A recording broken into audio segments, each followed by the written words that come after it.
Bienvenidos a Más Allá de la Historia. Hoy vamos a conocer a quien fue uno de los frigoríficos más importantes de la región, CAP, la Corporación Argentina de Productores de Carne. Su sede en Puerto Deseado fue fundamental para la historia regional de la carne argentina. En este recorrido que empezamos a transitar por CAP, lo hacemos de la mano de quienes la vivieron de adentro, sus trabajadores. Algunos de ellos ya no están, pero sus voces siguen escuchándose a través de estos testimonios. Desde 1918 existía en Puerto Deseado la inquietud de fundar un frigorífico ovino donde desembocara la producción de la zona. Su instalación respondió a una doble necesidad: la interna, para resolver el problema de los campos sobrecargados de ganado, y la lejanía de otros frigoríficos como San Julián y Río Gallegos; la externa, relacionada con la exportación de carne enfriada requerida por el mercado europeo, especialmente el inglés. Menéndez Betti presenta un proyecto ante el Congreso Nacional en 1918 y ya para 1922 se constituye la Sociedad Cooperativa Frigorífica de Puerto Deseado. El 12 de noviembre de 1922 se inicia la construcción de la fábrica. Ya en el año 1926 se realiza la primer faena, que alcanzó la cifra de 82.165 ovinos sacrificados. En el año de 1927, la empresa se transforma en Sociedad Anónima Frigorífica de Puerto Deseado, hasta que en el año 1941, un 1 de julio, pasa a pertenecer a la Corporación Argentina de Productores de Carne, CAP. En febrero de 1969, por descentralización de la empresa, pasa a denominarse CAP Puerto Deseado SAIC, de la que CAP es el socio mayoritario. Conforme al nuevo régimen, la empresa está dirigida por un directorio integrado por ganaderos de la zona.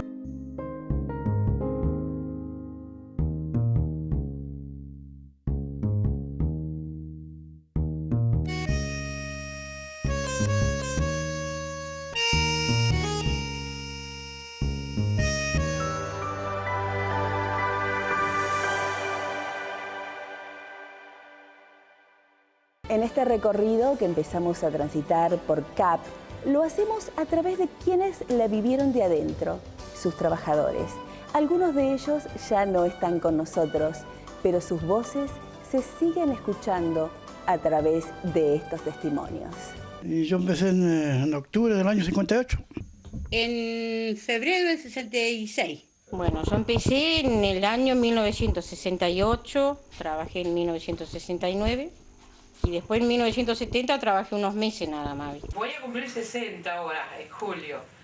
Así que hacen 43... 43 años. 43 años. Yo empecé en el año 1971, con 17 años, y trabajé hasta el año 1988.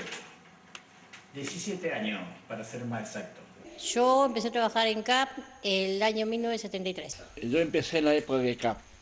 Empecé en el año 1975. Yo definitivamente empecé el año 1975. Empecé a los 12 años, la primera oportunidad que trabajé un par de quincenas nada más. Tendría 12, 13 años y... Por la falta de mano de obra que había en aquella época, nosotros empezábamos de muy chiquititos, sobre todo los chicos del barrio. Empezábamos con los trabajos más simples. En esa época tendríamos entre 12, 13 o 14 años, según la posibilidad que te daban. Mi función era cambiar de noria a los animales, o sea, venía la noria de degolladero a la primera porción y después ya seguía con la apertura del animal, la bajada del cuero, la sacada de las vísceras. Mi actividad en CAP era auxiliar veterinaria. Mi primer trabajo fue en tripería. Pero cuando yo empecé, trabajé en la sesión de lavando los corazones, no, en la sesión de las lenguas primero. Bueno, yo entré el primer año, entré como cadete en Playa de Matanza. Bueno, yo cuando recién entré como medio oficial albañil. Fue una cosa linda porque me mandaron al almacén y en ese sector se entregaba toda la ropa para todo el personal. Así que me dieron todo un equipamiento como que fuera un carnicero. Bueno, de hecho yo no había manejado nunca ni un cuchillo, así que bueno, pensé, digo, ¿y ahora qué voy a hacer allá arriba? Pero bueno, sí, no, un capataz, dos capataces, don Peña y don Vidal, de a poquito, en vez de un cuchillo me lo cambiaron por una manguera para tirar agua y bueno, después llegamos a trabajar con el cuchillo, sí. Bueno, yo de que empezamos en limpieza adentro, después ya trabajamos en menudencia, en todo lo que se podía en menudencia, pues lavar, la menudencia, sacar acceso cuando partían las cabezas. Después yo terminaba la zafra, me fui a mantenimiento y ya me quedé en sala de máquina. Entré como engrasador, después pasé a calderista y al tercer año estaba de maquinita hasta el día en que me retiré. Y bueno, yo trabajaba afuera en podar los tamariscos, eso, no, ¿cómo es? Los olmos, eso que hay. Ah, sí. Y después limpieza, por ahí rastrillar, después dentro de las cámaras, todo eso. Afuera, en los tachos de grasa, que había todo eso adentro. En general era todo hacer mantenimiento el rubro mío fue siempre trabajar en sala de máquina. Después de ahí me pasaron a la parte de lavar los corazones. Trabajaba en la salita de primeros auxilios. Nos mandaron a menudencias, era limpiar cecitos, secarlos, envolverlos en bolsitas, ¿viste? Para presentarlos para después mandar la exportación todos en cajitas, ¿viste? Que se ponían unas bandejas grandes, se mandaban a cámara, después se contaba más o menos 30, 40 sesos y se ponían en cajas, se sunchaban, bueno, todo ese trabajo. Ir envasando así en fuentes grandes, ese era mi trabajo siempre. Todo en bandeja, se limpiaba todo y se ponía todo en bandeja y iban todo a cámara. Y cuando faltaba alguna compañera así te mandaban al lugar de ella. Cubrir. Claro, cubría, sacar los corazones, el hígado, el bofe. Chicas quieren trabajar horas extras, bueno, vayan a sellar los corderos de exportación, sellamos, los encamisamos con las camisetas. O sea, el trabajo era lindo, era divertido para nosotros. Bueno, habiendo zafra no hay horario. Por ejemplo, yo como era jefe de ahí, yo me encargaba de, si no tenía gente de algún lado, sacarlo, porque el trabajo había que hacerlo. Cuando venía el tiempo de matanza se trabajaba más horas. Cuando había mucha gente que trabajaba, estas mujeres tenían un salón donde ellas descansaban y tomaban algo, había que poner unas ollas grandes para hacer mate cocido. Y ahí venían ellas y se llevaban el mate cocido para el saloncito de ellas, para tomar y descansar. El primer año que yo trabajé en el 73, sí. Entrábamos 7:30 de la mañana, salíamos 11:30, entrábamos 1:30 y salíamos 5:30. Ya después de eso ya no. Ya empezamos a quedarnos ahí en la planta. No teníamos descanso, pero un descanso chico a la mañana.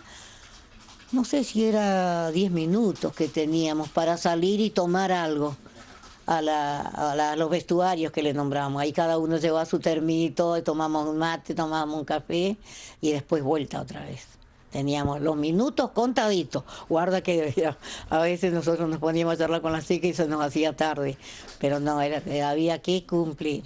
Bueno, teníamos reloj, marcábamos, salíamos. El descanso era no me acuerdo si eran 15 minutos o media hora. La verdad que ya ha pasado tanto tiempo, pero teníamos descanso. Y salíamos como ser a las 2 de la tarde. Pero el que quería quedarse a hacer horas extras, se quedaba. El que quería, el que no quería hacer horas extras, bueno, se iba, pero todo el mundo lo quería hacer porque era bien pago. Bien pago. Bueno, a nosotros nos convenía porque éramos menores, hasta los 18 años venía todo sin ningún descuento, ¿no? Así que hacíamos horas a lo loco nosotros, la juventud. Y después a veces en las mañanas cuando estábamos muy, ya se juntaba mucho para envasar, íbamos a las 3 de la mañana, armábamos cajas en una sección que le decían envase, y ahí envasábamos la carne, las piernas de carne. Ahí veían los que cumplían todas las faenas sin faltar, cumplir horario como corresponde, y te decían si querías entrar a las 4:30 de la mañana, hacíamos los boneles de carne, viste que eso lo mandaban para el interior, sí. Y de ahí entrábamos a nuestro lugar a las 7:30 otra vez. Acá cuando empezaba la zafra sobraban 300 personas, porque recibían 250, 260, por ahí anda. no te digo muy exacto el número, pero por ahí andaba, ¿viste? Sobraban 300 personas cuando recibían la gente y salían enojados. Pero después de la primera quincena ya no quedaba nadie, si cobraban nomás y ya no volvían más y así. Una de las cosas linda que tuvo el frigorífico, por eso el sentimiento de tanta gente que es imposible poder nombrarlos a todos, de hecho lo vamos a olvidar de un montón, es de que muchísima gente pasó por el frigorífico. Ha sido una de las empresas que más gente ha tenido la suerte de trabajar. Claro, si vos te fijas, casi la mayoría que estamos acá, que ya somos padres de familia, trabajamos ahí. Recuerdo a la señora de Vargas, doña María Ofelia. María Ofelia Vargas. Recuerdo, había una señora que se llamaba Ida. La señora Chila Barriento. La mamá de Cáceres también trabajó conmigo. Mercedes Barría. La señora de Ahuil. Después doña Enolfa Aro. Norma Bello. La Zulema Vera. Después estaba Lubi, estaba Brosowski, el viejito Nache. Irma Coliboro. Después había una oficina grande donde estaba Aparicio, que era el contador, y ahí trabajaba Vilma García, Lila Dur, Nora Babruski y Roberto Basanta. ¿A quién recuerdo? Chinda Vera, Ampuis, el finado Jorge Díaz, Sonia Kurlen. Bueno, y después el chico Iturra estuvo de capataz un tiempo, después estuvo un tal Villasuso, estuvo Peña, hubieron varios.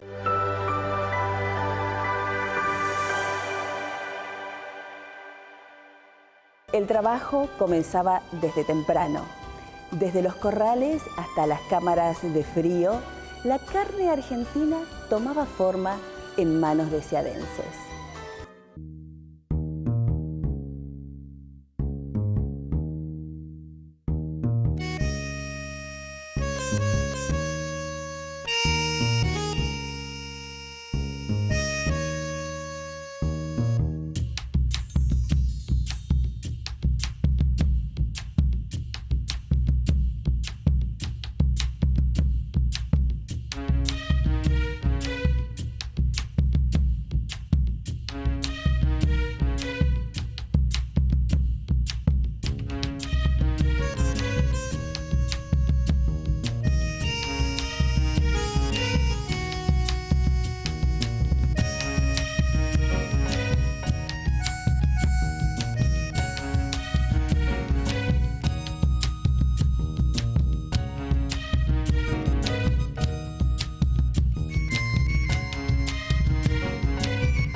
La hacienda, si lo traían por trenes, lo llevaban en manga a los corrales.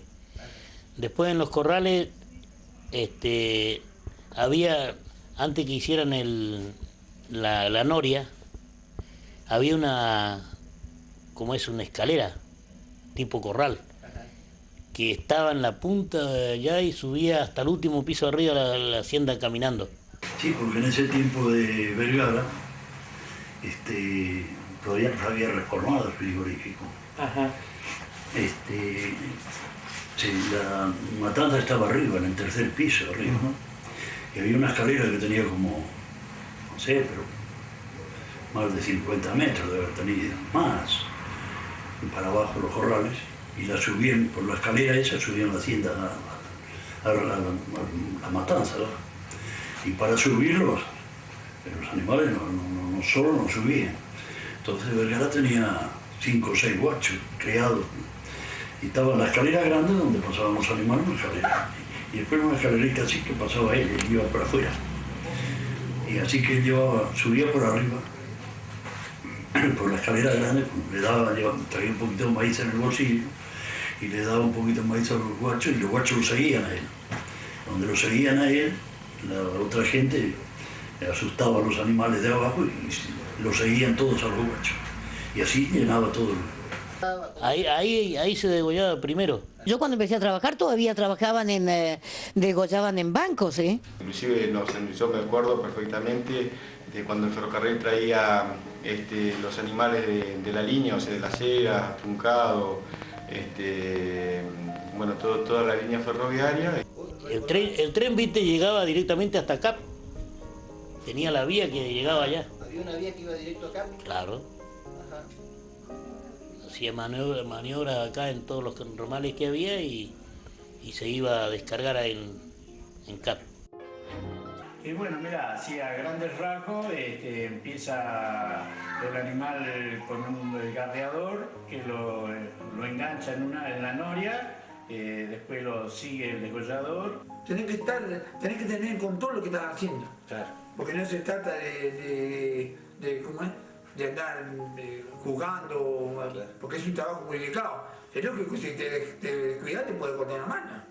Y tiene para subir al segundo piso todo un periodo para que el animal se desangre. Porque en esa pendiente el animal se iba desangrando, ¿no? Entonces, bueno, se iba desangrando completamente, llegaba ya a la noria bastante limpio. Y a veces si vos te descuidabas, la noria te llevaba para arriba. ¿Ah, sí? Sí, porque la noria iba para arriba. Si vos te escapabas un animal, se te iba nomás. ¿Se te iba vivo? Te iba vivo. Y por ahí, si en alguna oportunidad llegaban esas condiciones, el que estaba había capataces en la línea, bueno, que también tenían su cuchillo y todo, ya le daban o sea, la estocada final para que el animal no sufra. Hacía el pasaje de la noria y después de ahí ya se cambiaba a la otra noria para que siga todo el proceso. Esta noria vuelve. Claro. ¿Ves? Vuelve abajo. Vuelve abajo. Acá se saca la pata, se engancha una pata acá y la otra pata acá. Y quedan las dos patas. Y de ahí lo empiezan a agarrar en las primeras mesas los garreadores. Bueno, se le bajaban la piel de los cueros, o sea, el cuero de los cuartos, y ahí se cambiaba de noria y seguía todo el proceso, digamos, de la bajada del cuero. Se coloca el animal de las manos en una percha y queda expuesto en posición para poder abrirle el pecho, que se abría con un machete y un martillo de goma. El carnicero presentaba el machete justo en el esternón del animal. Ajá. Y de un solo golpe, calculado, le rompía el esternón. Todo se había ido pasando por arriba y llegaba arriba, lo agarraban los carniceros, cada uno hacía su parte para terminarlo de sacar el cuero. Al llegar a la parte de donde está la tronera que se tiran los cueros hasta el último piso al descarne, el cuerador acá se tira el cuero. Ahí había una persona que con mucha vaquilla agarraba el animal, de un solo tirón así, lo bajaba completito sin romper nada de la telita, y lo bajaba y quedaba el animal ya totalmente desprendido del cuero. Y el trabajo mío era trabajar ahí en, ¿cómo es que se llama? La zorrita esa que llevaba los cueros para colgarlo en el tendadero ese. Después ahí se secaba y después se acomodaba y lo fardaban adentro de los cajones. Con el viejito Lama, Vergara, esos años que estaban. Ahí habían dos mesas donde el cuero se tiraba arriba de la mesa, una mesa bombé, y ahí se hacía el descarne. El descarne se llama, bueno, por ejemplo, de la pata y las manos se corta la partecita de la pata y las manos, eso no se corta. Y después si queda algún pedacito de carne pegado o algo en el cuero, todo eso se saca para que no se eche a perder. Después de ahí sí, los llevaban a los varales. Los cueros creo que los clasificaban. Viste que los colgaban en los cosos esos, como unos caballetes. Claro, ahí los colgaban los cueros, claro. Los colgaban para que se secaran, después yo no sé si los ponían, lo hacían tipo fardo, me parece. De ese proceso se pasaba a la parte de sector de veterinaria. Ahí el primer corte que se le hacía al animal se desprendía la cabeza del cuerpo y se lavaba y se ponía en la noria. Los primeros tiraban las cabezas, tiraban los mondonguitos que decía Rojita, los mondonguitos, viste, a la canaleta iba a parar al mar. Las cabezas, todo iba a parar al mar. No siendo que alguno que precise mondongo o alguna cosa, bueno, le dejaban sacar ahí, pero si no, a medida que lo iban sacando la menudencia, iba al mar. Menudencia es todo lo que es como ser la parte de corazón, hígado, riñón, lengua, todo eso. Las tripas del bicho, acá, y acá tengo el bicho. Tenés perfectamente identificado el animal con sus vísceras y en la mesa de vísceras, y así sucesivamente con todas las vísceras del animal. Se clasificaba y trabajaban los veterinarios con un par de empleados operarios, y bueno, de ahí en esa mesa tenían todos los derivadores para los segundos procesos que estaban o bien en el primer piso o si no en planta baja. Cada bandeja iba en paralelo con el animal.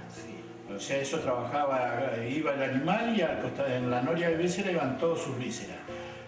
Cualquier problema que tenía el animal, un tumor, un quiste, que el veterinario decía que el animal está enfermo, en forma automática se marcaba el animal y todo eso se derivaba a digestores. El veterinario se inspeccionaba las vísceras. Si vos tenías un animal con algún tipo de problema o de duda, observado, retirado el animal y lo metías y el animal se sacaba del circuito y se pasaba a un estudio, a una sala que era el estudio del animal, y bueno, de ahí se determinaba si podía servir para el consumo o si no, directamente a digestores.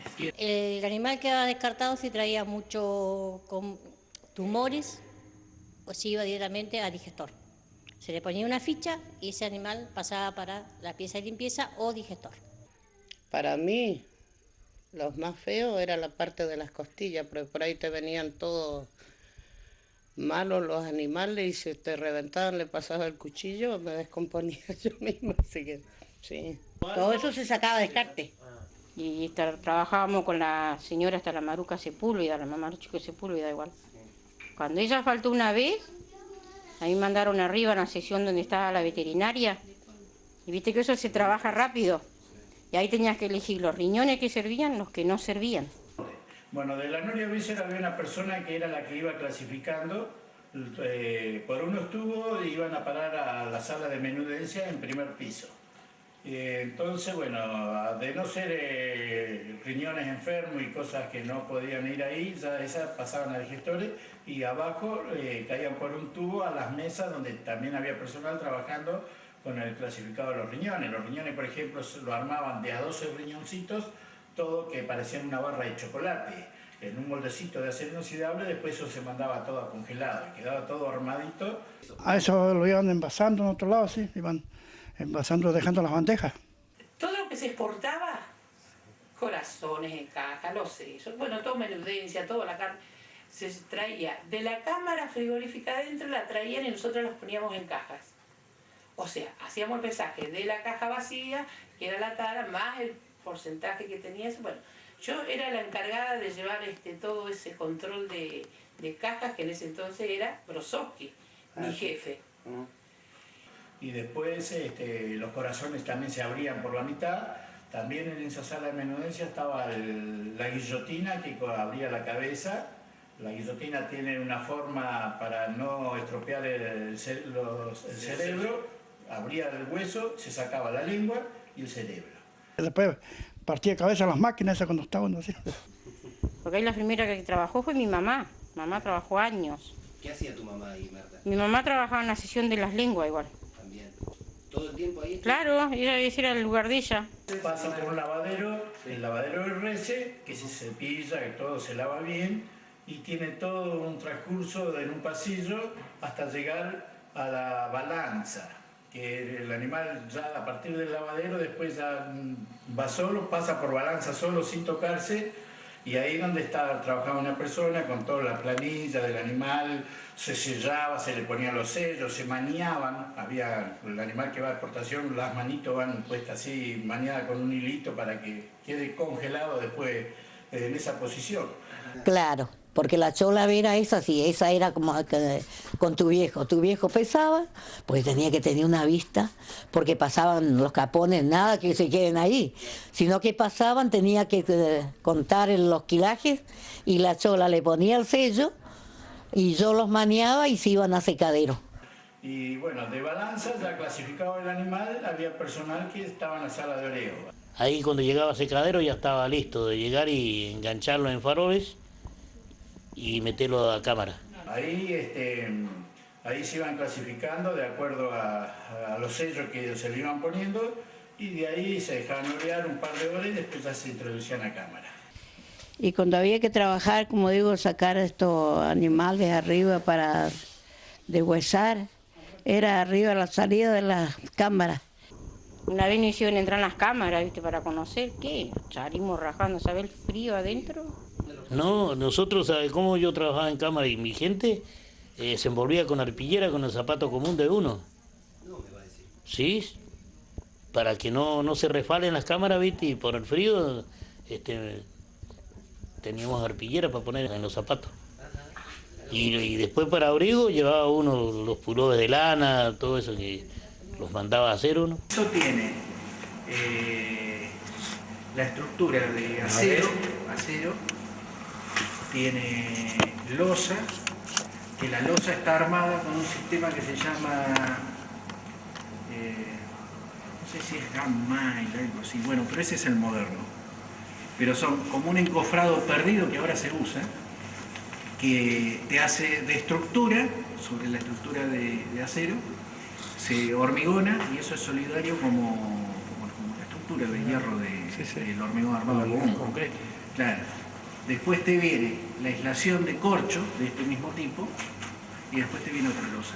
Lo de exportación iba en congelado, se congelaba y después quedaba parte para el consumo y otra parte para en épocas de que pedían despostado el animal. Bueno, el animal que se iba a despostar no se congelaba, únicamente se quedaba en oreo, enfriado y se bajaban a la sala de despostada.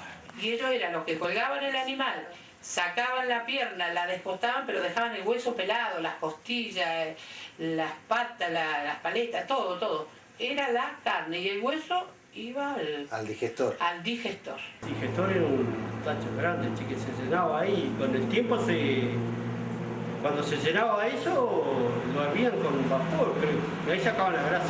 Y bueno, ahí después que llenado del digestor se tapaba y se largaba los vapores. El digestor es un depósito en el cual trabaja con vapor y destruye por total todo lo que sea, funde lo que es el hueso, la menudencia, lo cocina a altas temperaturas de vapor y termina siendo una grasa que si bien se podía descartar hacia el mar, si no, hubo mucho tiempo que se aprovechaba y se envasaba. Sí, esa grasa después la envasaban en barriles, en tambores así grandes, en unos tanques.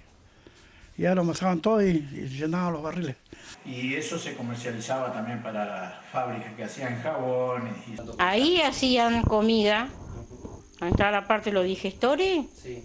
Se mandaban acá churrascos los viejitos, un olor a comida en la capa. Ibas a cocinar carne abajo en los tachos grandes, eso. Sí, y ella andaba trayendo delantales y unos paquetes hacía llegar de carne cocinada y nos iba a repartir. Gracias a eso de nosotros íbamos a quedar todos arrollados de la escarcha y al frío que hacía en el invierno. La despostada trabajaba mucha gente en el primer piso. Bueno, depende del mercado que había, porque yo recuerdo en algún momento tenían que sacarle toda la carne, quedaba el esqueleto pelado, ¿no? Vos sabés que yo creo que si agarro todavía un capón, le saco la carne, que tenés que sacar el hueso de la paleta completa sin que se rompa la paleta. Le pasabas el cuchillo por lado y lado, después le sacabas el hueso y armabas y quedaba y eso lo iban trabajando las limpiadoras de carne, las arqueadoras. Las piernas Se deshuesan todos según el molde como querían la gente para exportación. Y después de las costillas se sacaban todos los huesos, las paletas. Yo iba sacando nomás el hueso y tirando para la mesa. Con una facilidad de los despostadores, carniceros, increíble.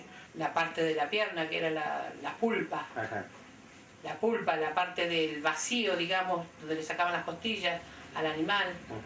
Y claro, no, el riel nuestro iba bajando él solo. Otro riel allá, otro por allá, el otro para allá. Nos sacaban a tantos capones más o menos cada riel. Claro que el que hacía más le volvían a traer más. Sí, eso creo que lo anotaba el capataz. Y después había mujeres que para tirar la grasa, que andaban continuos juntando la grasa, habían unos tachos grandes donde se... Y bueno, al lado de la despostada, bueno, se podía sacar los lomitos, el lomito fino, el lomo de grueso, los cuartos. Incluso una vez hubo que a los cuartos le tenían que sacar todo el hueso y dejar el muslo completo armado. Y eso lo compraban envasado al vacío. Ahí nosotros lo único que hacíamos, cintamos. Algunos cintaban. Ajá. Porque no es como ahora, que ahora ponés la cinta, ponés la caja y se cinta sola. Ajá. No, antes una maquinita para cintar. Tenías que ir encintando. Era más rápido que la mía, porque hacíamos cantidad de cajas.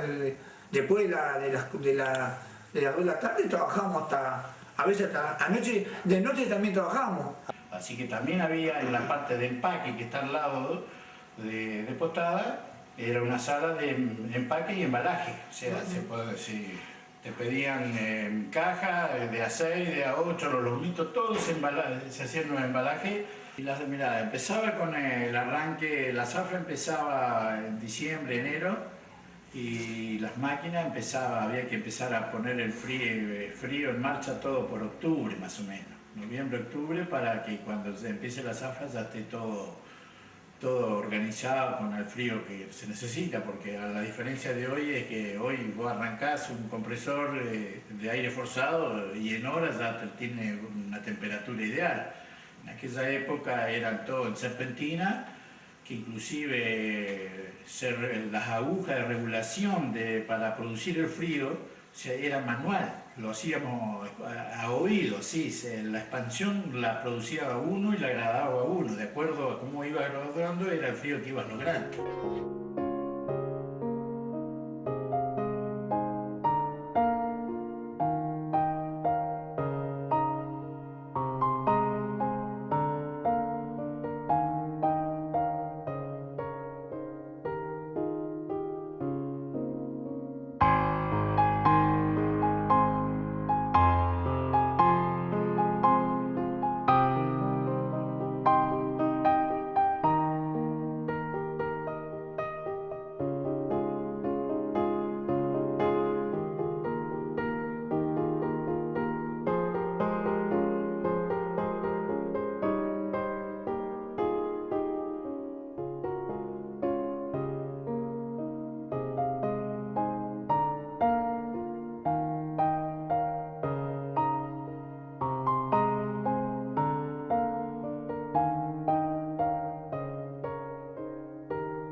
Y llegó la música a nuestro programa.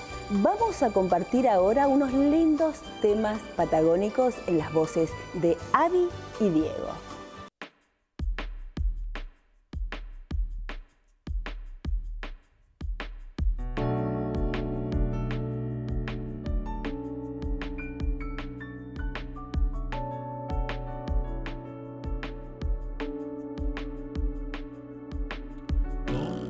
El invierno es invierno y el frío pega sin descansar. Está la abuela hachando leña, tronco escarchado para calentar. Si las gaviotas vuelan a gritos, señal que viene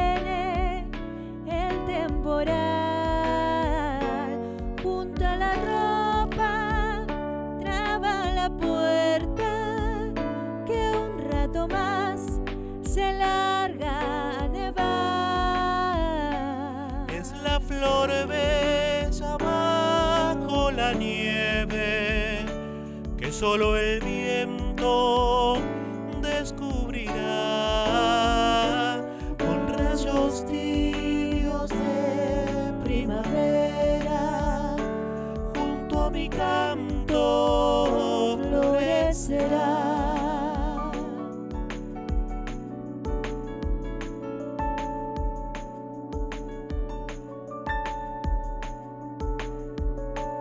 Ella te cuenta que desde niña la tierra tuvo que trabajar. Me habló de Huiche y de la huelga, de Jaramillo y su soledad. Surcos de escarchas en sus mejillas, sabiduría de tiempo atrás, siempre callada, humilde, sincera, a paso lento su caminar. Es la flor bella bajo la nieve que solo el viento descubrirá. Con rayos tibios de primavera, junto a mi canto florecerá, florecerá, florecerá, florecerá, florecerá, florecerá.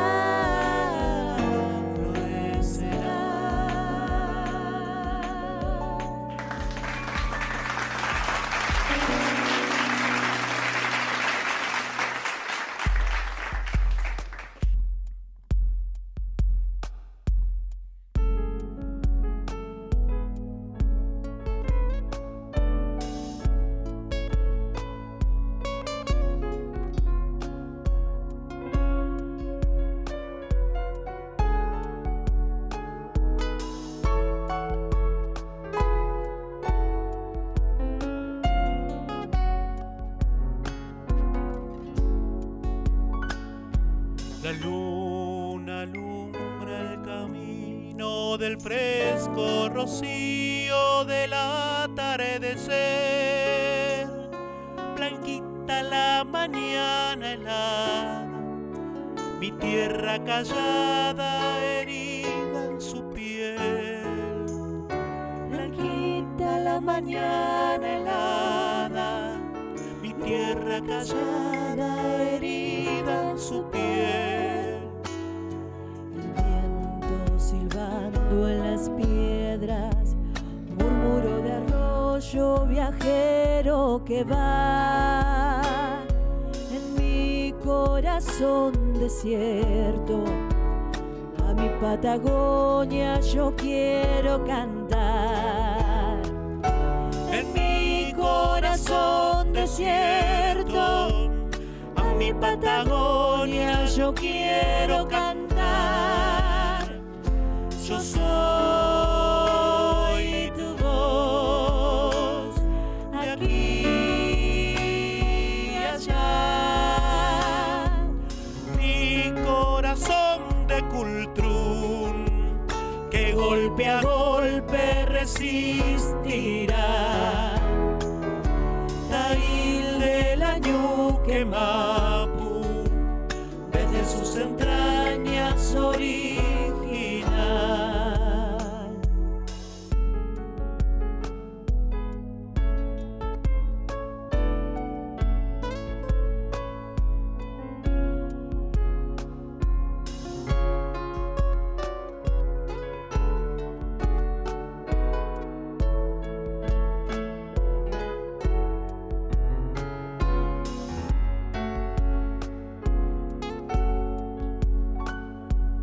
Llevo mi corazón herido, lo siento vacío en la soledad. La tierra de pie resiste herida y triste en la inmensidad. La tierra de pie resiste, herida y triste en la inmensidad. Solo mi voz no alcanza, pues la tardanza ayuda a saquear toda la ambición del hombre, del fecundo vientre natural. Toda la ambición del hombre, del fecundo vientre natural. Yo soy tu voz, de aquí y allá, mi corazón de cultrún, que golpe a golpe resistirá. Tail del Ñuque Mapu, desde sus entrañas original.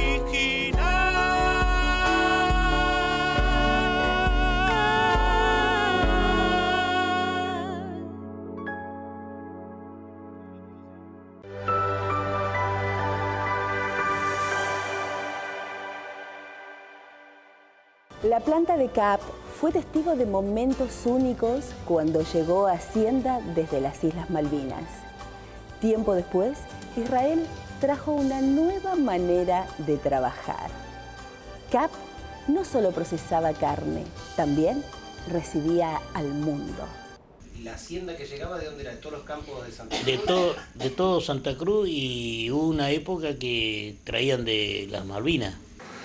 Y a nosotros nos convenía porque se faenaba en una época que había poca hacienda acá, y bueno, y era un motivo más de soberanía, de desplazamiento, así era los ríos. Una revista, ¿cómo era esta revista que salía tanto acá en Deseado? Esa, que tiene a Varguitas recibiendo hacienda en los corrales de Malvinas y en el puerto. Era otro tipo de ganado, claro, otros campos. Recuerdo que cuando los trajeron, era una hacienda mucho más grande que la de acá, ¿no? Y realmente era mucho más pesada que los animales de acá de la zona. Llegaban a pesar hasta 50, 55 kilogramos los capones de Malvinas, y eran unos animales muy grandes. Sí, son animales grandes, eran animales grandes. Lo que tenían de bueno, que no se sabía cuál era la oveja y cuál era el capón, porque los animales de capón, no. Ah, mirá. Una hacienda parecida a la de gallegos, así. Pero lo que recuerdo muy bien siempre, que me llamó la atención, de que era una hacienda vieja. Vieja, uno la veía descarnada, una hacienda vieja. Y uno le miraba la boca, la dentadura, la tenía igual que un cordero, sanita completamente. Y se ve que esos son los pastos de las Malvinas, que debe ser todo mallines y eso, no gastan como acá la dentadura que acá. Bueno, mira, eso fue una cosa muy linda. Los animales se descargaron en los buques, en el Bahía Buen Suceso, que se preparó para eso, y con... Trabajábamos acá en Puerto Deseado, que hacían como un tipo corral en el muelle, imagínate lo que era el muelle de Deseado antes, en esa época. ¿Y cómo lo llevamos hasta acá? Arriado. ¿Arriado? Con unos guachos que le llamamos nosotros, que lo tenían los encargados de don Santiago Vergara, que él manejaba la parte de corrales, se traían todo por la costa, los animales en rodeo, y se entraban en cosas. Sí. Y pusieron un montón de tachos y vinieron por toda la costa del Muelle de Ramón, todo arriba. Todo arriba. Hasta el frigorífico mismo. Los animales eran grandes, de un cogote muy grueso, con cuernos de 2 o 3 vueltas.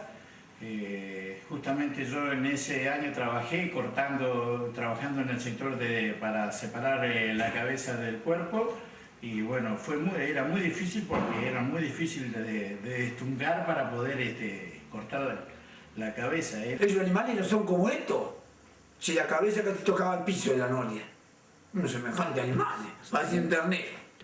Y sí, la cara, sí, la fisonomía del animal en sí era un poco más distinto, eran como cabezas más chatas, más alargadas, así, pero más grandes, sí. Sí, la verdad que eso no era muy ducho en las razas de sé que está el merino australiano, el corridal, creo que eran corridal porque eran ingleses obviamente, ¿no? Y esa raza creo que la trajeron de Inglaterra y se ve que por las pasturas originarias de Malvinas el animal era mucho más robusto, mucho más pesado, ya te digo, creo que alcanzaban hasta 55 o 60 kilogramos. Era, sí, diferencia de calidad con la nuestra, nosotros tenemos mejor calidad que la Malvina. La oveja malvinera tenía las patas peladas, un bicho que tenía menos lana, peor lana que la Argentina. ¿Vos sabés qué linda carne era la carne de Malvina cuando venía la carne de...? Sí. Probamos nosotros cuando la trajeron a probar la carne así. Y no era ni parecida a la carne de allá. Era mal, fea. ¿Fea la carne? Sí, una fea, muy fea la carne. No me ha gustado ninguna. Porque es carne desabrida. Ajá. Ya tenemos diferencias también en que entiende más o menos la carne de gallego. Por ejemplo, acá tener diferencia. La carne de acá de la zona de Deseado, San Julián, las Caseras, es mucho más sabrosa que la carne que viene de gallego. Pero era buena carne. La carne iba un poco sufrida, porque tenía un montón de días de viaje y demás, bueno. Pero fue la única experiencia que ellos tuvieron para sacar hacienda viva de Brasil. La única ventaja que tenía, que la grasa de los animales de Malvinas, yo no sé por qué era amarilla. La grasa bien amarilla. Pero el proceso de acercamiento, yo sigo pensando que era muy inteligente, era muy valioso para la Argentina y podríamos haber tenido un acercamiento grande a través de una participación directa. Ellos viajando en esa continuidad que me parecía a mí que había que darle tanto de tierra con la isla como de la isla con tierra a través de barcos, a través de aviones, que bueno, hubiese sido el punto de confusión para que esta gente pudiese viajar a Inglaterra, pudiese viajar a cualquier lugar del mundo, pudiera tener sus hijos acá, pudiese haber usado sus bancos argentinos, y nosotros haber introducido, que la idea era meter el Banco Provincial de Santa Cruz en la Isla Malvinas. Sí, no sé cuántos años habrá traído carne las Malvinas. No, había que tener permiso de Cancillería, eso fue un poco un invento del directorio en ese momento. Las gestiones se hicieron y no era fácil conseguir el sí de parte de ellos y conseguir también el sí de parte de nuestra autoridad. Lógicamente, después de haber conseguido el sí, había que conseguir el medio. Eso se adaptó un barco de la Armada Argentina para traer la hacienda. Para poder traer esa hacienda, era toda una novedad, era una odisea, ¿no es cierto? Y después había que ver el resultado que nosotros teníamos también con esa carne, porque había que procesarlo, había que hacer los cortes o había que adaptarla a la necesidad de nuestros compradores. Hay un año que vino los judíos vinieron a carnear acá. Sí, yo viví esa etapa, había que adaptarse a ellos, ellos venían y imponían un sistema de faena, que no era muy distinto al nuestro, pero que sí, por ejemplo, era distinto el degüelle del animal. Porque ellos no degüellan como nosotros. Ellos degüellan a los gallinas. Se cortan el cogote a los gallinas. ¿Y el nuestro cómo es? Y el nuestro acá. Esto no, y te dejamos una miseria. No, porque el animal se azota para todos lados. Donde te agarra, te tira. Te tira sangre si no tenía agarrado. Claro. Lo que sé, los cuchillos ellos les degollaban eso nada más. Nosotros tuvimos la oportunidad de trabajar incluso cuando vinieron la delegación judía donde se llevaban la media res. Y por ejemplo 5:30 de la mañana, al lado de unos tanques australianos que estaban cerca de sala de máquinas, ellos se ponían a rezar. Nosotros medían que no podíamos creer, estábamos muertos de frío y los tipos, ellos rezando, ¿no? Y bueno, después ellos con ese rito, digamos, que faenaban los animales, después eran compradores y ellos te decían, bueno, yo quiero el cordero hasta tantos kilos, o quiero el capón, o quiero la oveja, o quiero la manufactura, o quiero, en fin. Hacían de veedores, hacían de control de calidad para lo que ellos compraban, incluso tenían otro sistema distinto para matar. Ahí me estoy acordando también de los Sepúlveda, de Alfonso, que era uno de los degolladores. Yo lo único que hacía estaba al lado de ellos porque ellos elegían los animales. Ajá. Porque ellos no son como nosotros, ellos tienen una religión que a ellos no les gusta, ellos eligen la carne. Como ser, ellos no llevaban las piernas, no las llevaban. No llevaban las paletas, no las llevaban. Llevaban nada más que la parte costillana. Se hacían algunos cortes no como se hacen ahora, mucho menos. Ajá. Nosotros vendíamos mucho carcasa. No, ellos hacían el trabajo y se iban, digamos, en el caso nuestro, no sé si habrán tenido por ahí con la gente de Senasa, con los veterinarios, habrán tenido otro tipo de relación. En el caso nuestro no, porque éramos trabajadores que muy pocas veces coincidíamos en los lugares de trabajo. Era muy raro el país que no podíamos venderle nosotros porque estábamos adaptados a las exigencias de Estados Unidos y de la Unión Europea. Claro. En la Europa en ese momento no existía la Unión Europea. Claro. Entonces teníamos un frigorífico de primera línea de alta calidad.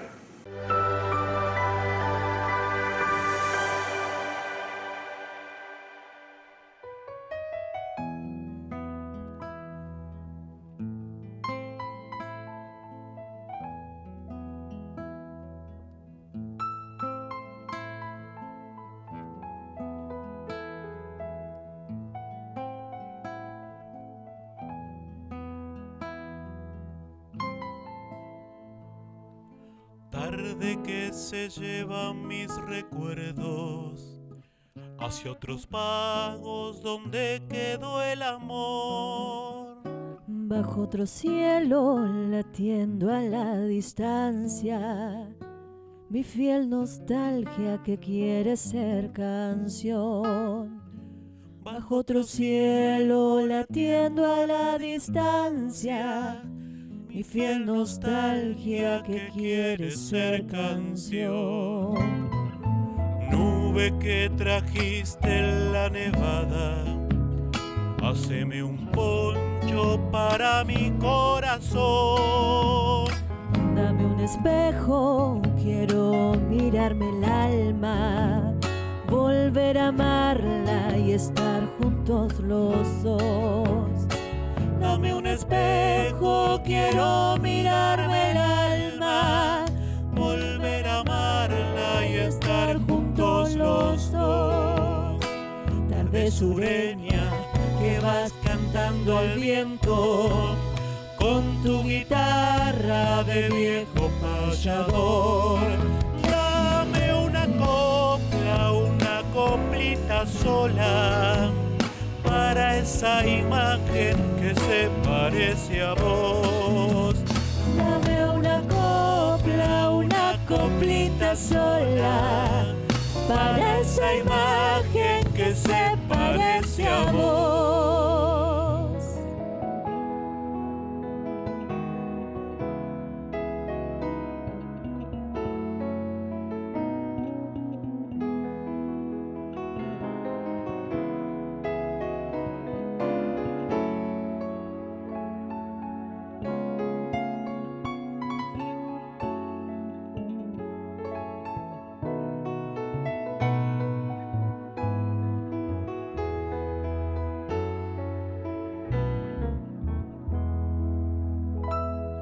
Cielo que se incendia en el ocaso, dame una brasa solita del fogón. En el que quema allá por el oeste las penas viejas, el tiempo que pasó. En el que quema allá por el oeste, las penas viejas del tiempo que pasó. Madre tierra del terco Calafate, dame una fruta morada bajo el sol. Para que vuelva mi samba hecha de sueños, santa cruceña como la quiero yo. Para que vuelva mi samba hecha de sueños, santa cruceña como la quiero yo. Tarde sureña que vas cantando al viento con tu guitarra de viejo payador. Dame una copla, una coplita sola, para esa imagen que se parece a vos. Dame una coplita sola, para esa imagen que se parece a vos.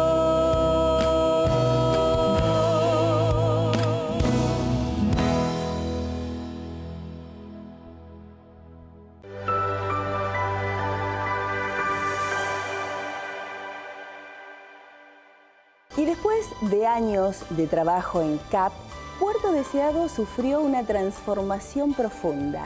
Llegó Carsa y con ella una nueva etapa. ¿Vamos a conocer los detalles?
de ser los socios promotores para la fundación de Carsa, entre los cuales había 2 de Puerto Deseado y 4 del resto de la provincia. Jorge Vidal,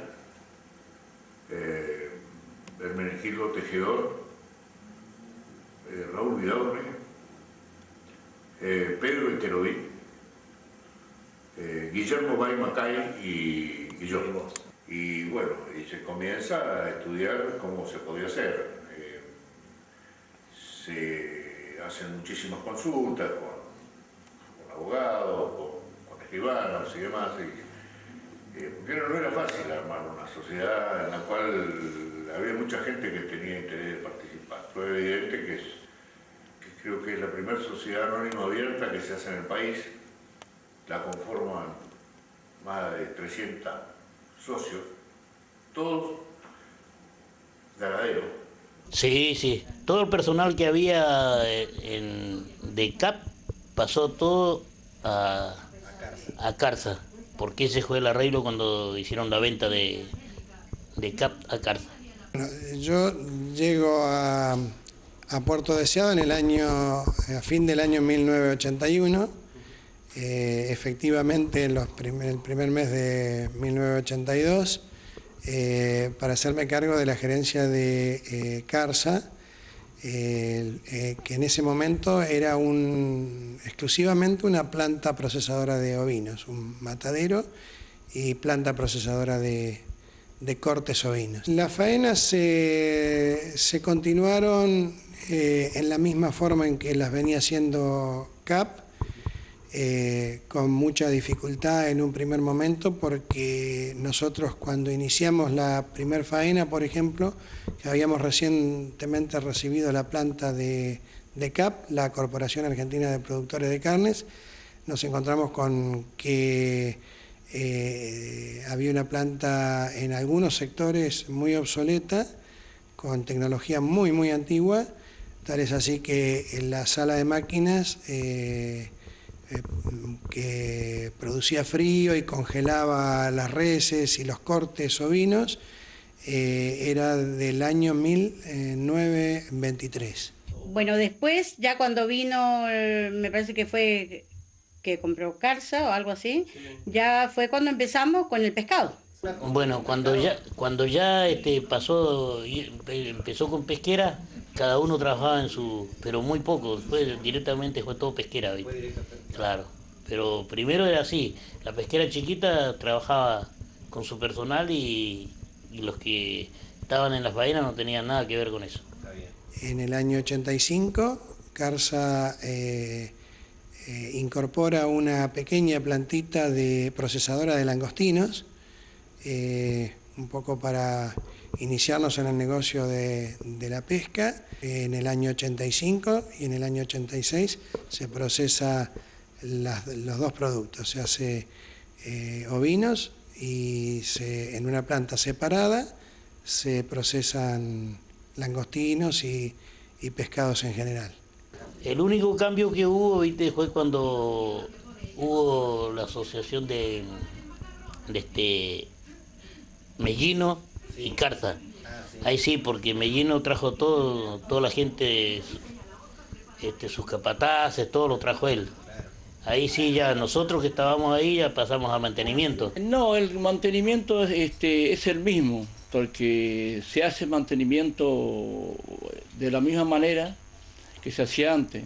Ahora nada más que se trabaja con pescado, pero el mantenimiento es muy similar. La última zafra de ovinos se hace en el año 86, o sea, el año 85 y 86, 1985 y 1986 se hace las últimas dos zafras de ovinos simultáneamente con la utilización de la planta de pescado, que eran sectores separados, totalmente diferenciados. El primer problema grave que se tiene en el año 87 para iniciar la zafra, que no se puede iniciar, pese a estar toda la planta con su mantenimiento y en orden como para hacer la apertura de la planta, es que la imposibilidad de la empresa de competir con dos plantas que habían en Comodoro Rivadavia, que bueno, hoy no está ninguna de las dos, ni San Jorge ni Siracusa. Son dos frigoríficos que eran en aquella época muy importantes y que tenían la promoción industrial y que tenían un 20% de reintegros que nosotros no teníamos. Se habían perdido muchas cosas, se habían perdido mercados, había empezado esta crisis en la década de 70, se agravó en los 80 y bueno, los 90 fueron terribles. Bueno, creo que se ponen años difíciles para las plantas frigoríficas, cambia un poco la forma de comercialización y quizás faltó hasta audacia por parte de los directivos de ese momento para haberlo encaminado de otra manera y fue más fácil dedicarse a la pesca. Hemos apostado a esta producción, que era un poco la única posible, genuina. Hemos tenido yo creo que durante muchos años, una gran generación de puestos de trabajo durante la etapa del acuerdo con Mellino, que duró desde enero del 87 hasta mediados de año 1994. Me parece que esa planta estaba como para seguir faenando. Sin perder la esperanza hasta el año 91, que fue cuando explotó el volcán Hudson, que dejó una amplia zona sin hacienda, con un daño muy grande para los productores de la zona, que nos quitaba prácticamente el 60 o 70% de la posible hacienda que tuviera destino a este frigorífico. No hubo políticas para el campo, para retener la hacienda que teníamos. Imagínate que nosotros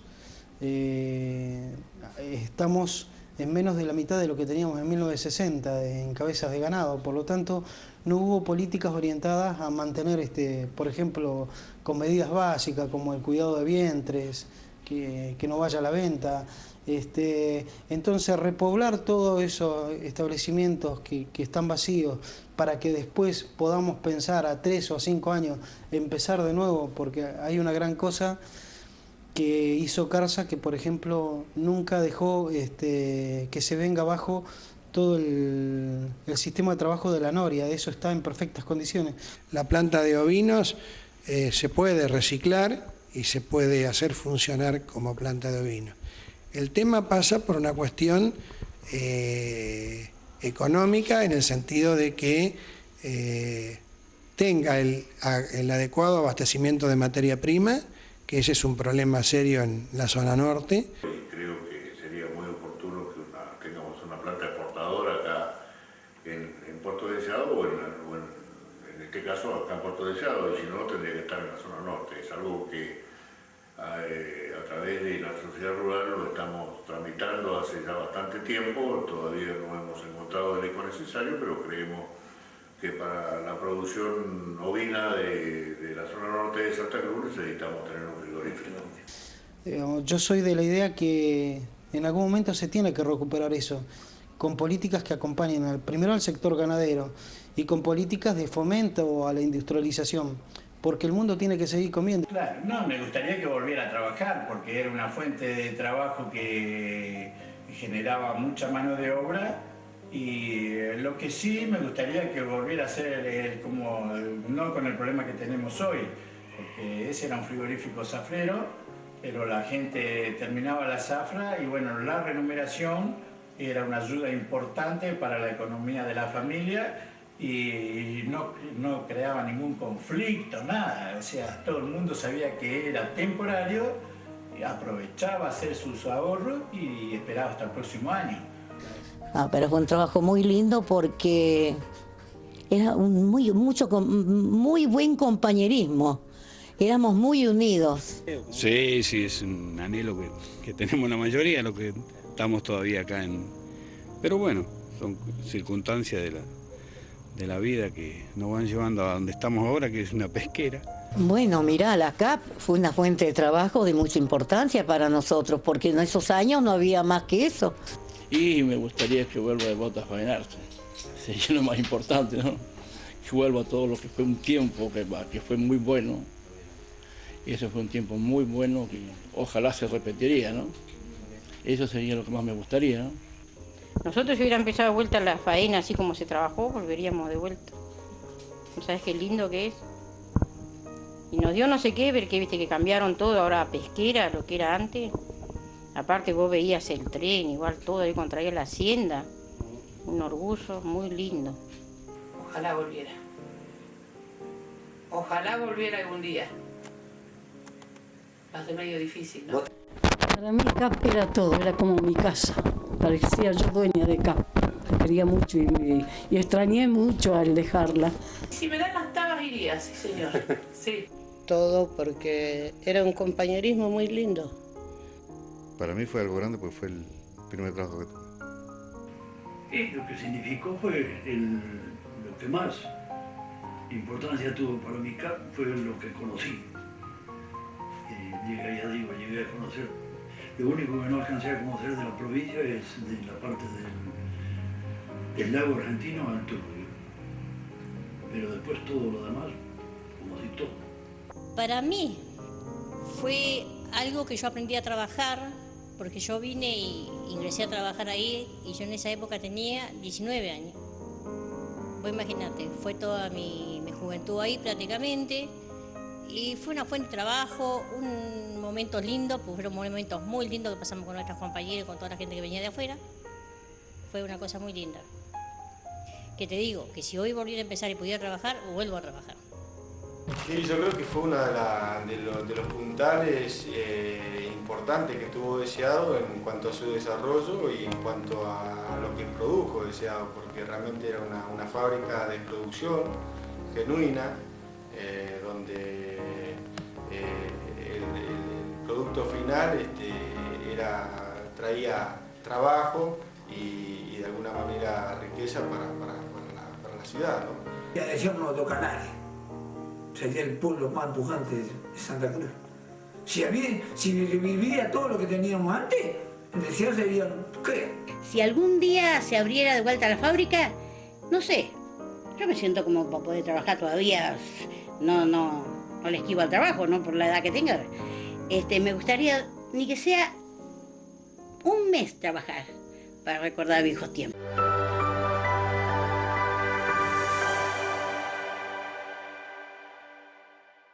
Y hoy hablamos de CAP y CARSA, pero en el fondo hablamos de nosotros mismos, de cómo el trabajo y la identidad se entrelazan en cada rincón. Porque la historia no termina en los libros, tampoco termina en los grandes galpones vacíos. La historia se mantiene viva a través del recuerdo de quienes la comparten y la mantienen presente. Muchas gracias por acompañarnos y habernos escuchado con el corazón. Por nuestra parte, queremos agradecer muy especialmente a Canal 9 y todo su personal por hacer posible este encuentro para poder contar y compartir con ustedes tantas historias lindas que tenemos en nuestra región. Muchísimas gracias. Seguinos por todas las redes sociales como Canal 9 Santa Cruz. Por mi parte, más que agradecidas y los espero en nuestro próximo viaje para que sigamos conociendo lo que nos une más allá de la historia.